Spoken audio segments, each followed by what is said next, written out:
আসসালামু আলাইকুম। জামায়াতের প্রার্থীর হঠাৎ মুক্তিযোদ্ধা পদবি ব্যবহার, জানবো তার খবর। তবে আপনি যদি যুদ্ধের জীবন চ্যানেলে নতুন হয়ে থাকেন, চ্যানেলটি অবশ্যই সাবস্ক্রাইব করবেন, পাশেই থাকবেন।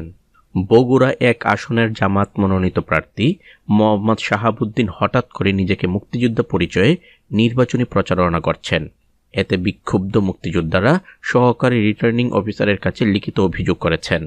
এছাড়া এ আসনের প্রধান এজেন্ট জামায়াত কর্মীকে হত্যার হুমকি দেওয়ার অভিযোগ উঠেছে বিএনপি নেতার বিরুদ্ধে। এ নিয়ে দুপক্ষের মধ্যে উত্তেজনা বিরাজ করছে। উপজেলা প্রশাসন বলছে, অভিযোগের ভিত্তিতে রিটার্নিং কর্মকর্তা আইনানুগত ব্যবস্থা গ্রহণ করবেন। খোঁজ নিয়ে জানা গেছে, বগুড়া এক আসনে জামায়াত প্রার্থী মোহাম্মদ শাহাবুদ্দিন স্বাধীনতা যুদ্ধে অংশগ্রহণের কোনো প্রমাণ নেই। এরপরও তিনি নির্বাচনের প্রচারণায় নিজেকে মুক্তিযোদ্ধা পরিচয় দিচ্ছেন। ব্যানার, পোস্টার, লিফলেট সর্বত্রই নামের আগে মুক্তিযোদ্ধা ব্যবহার করছেন। এতে নির্বাচনী এলাকার মুক্তিযোদ্ধাদের মাঝে ক্ষোভের সৃষ্টি হয়। এ ব্যাপারে বাংলাদেশ মুক্তিযোদ্ধা সংসদ সারিয়াকান্দি উপজেলা সংসদ বগুড়া এক আসনের জামায়াত মনোনীত সংসদ সদস্য প্রার্থী মোহাম্মদ শাহাবুদ্দিনের বিরুদ্ধে অভিযোগ করেছেন। বুধবার বিকেলে উপজেলা সহকারী রিটার্নিং কর্মকর্তা এবং উপজেলা নির্বাহী কর্মকর্তার কাছে অভিযোগটি করেছেন বাংলাদেশ মুক্তিযোদ্ধা সংসদের উপজেলা ইউনিট কমান্ডের আহ্বায়ক বীর মুক্তিযোদ্ধা মোহাম্মদ মহসিনুর রহমান এবং সদস্য সচিব বীর মুক্তিযোদ্ধা মোহাম্মদ শাহজাহান আলী। মিথ্যা বীর মুক্তিযোদ্ধা পদবি ব্যবহার করে নির্বাচনী আচরণবিধি লঙ্ঘন প্রসঙ্গে অভিযোগটি দায়ের করা হয়েছে। অভিযোগে উল্লেখ করা হয়েছে, ত্রয়োদশ জাতীয় সংসদ নির্বাচনে জামায়াত মনোনীত প্রার্থী মোহাম্মদ শাহাবুদ্দিন নিজেকে বীর মুক্তিযোদ্ধা হিসেবে প্রচার করে নির্বাচনী আচরণবিধি লঙ্ঘন করেছেন। মূলত তিনি মুক্তিযোদ্ধা নন।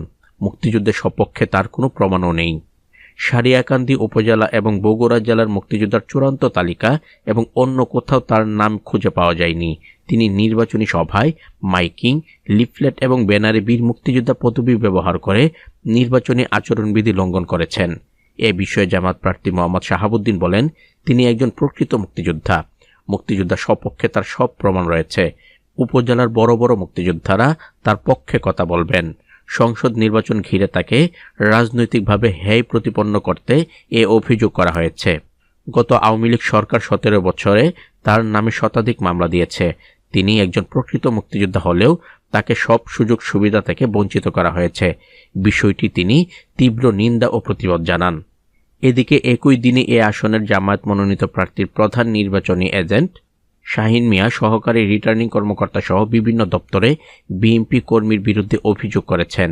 অভিযোগে তিনি উল্লেখ করেছেন, উপজেলার হাটশেরপুর ইউনিয়নের জিলাদুল মেম্বারের ছেলে আকিবুর রহমান মিল্টন এবং বিএনপি নেতা আব্দুল ওয়াজেদ মেম্বার গত 22 জানুয়ারি জামাতের সমাবেশে দাঁড়িয়ে জামাতের কর্মীদের নির্বাচনের দিন গরুর সঙ্গে জবাই করার হুমকি দেন। এছাড়া গত 23 জানুয়ারি জামাতের হাটশেরপুর ইউনিয়ন সভাপতি মতিয়ার রহমান মাস্টারের বাড়ির সামনে গিয়ে মতিয়ারের 2 গালে জুতা মারো তালে তালে বলে উস্কানিমূলক স্লোগান দেন। এ বিষয়ে বিএনপি নেতা ওয়াজেদ মেম্বার বলেন, বিষয়টি একেবারেই মিথ্যা। তিনি এর কিছুই জানেন না। অভিযোগটি রাজনৈতিক। আপনারা বিষয়গুলো তদন্ত করে দেখতে পারেন। বগুড়া সারিয়াকান্দি উপজেলা নির্বাহী কর্মকর্তা ও সহকারী রিটার্নিং কর্মকর্তা সুমাইয়া ফেরদৌস বলেন, অভিযোগ দুটি আমার হাতে এসে পৌঁছেছে।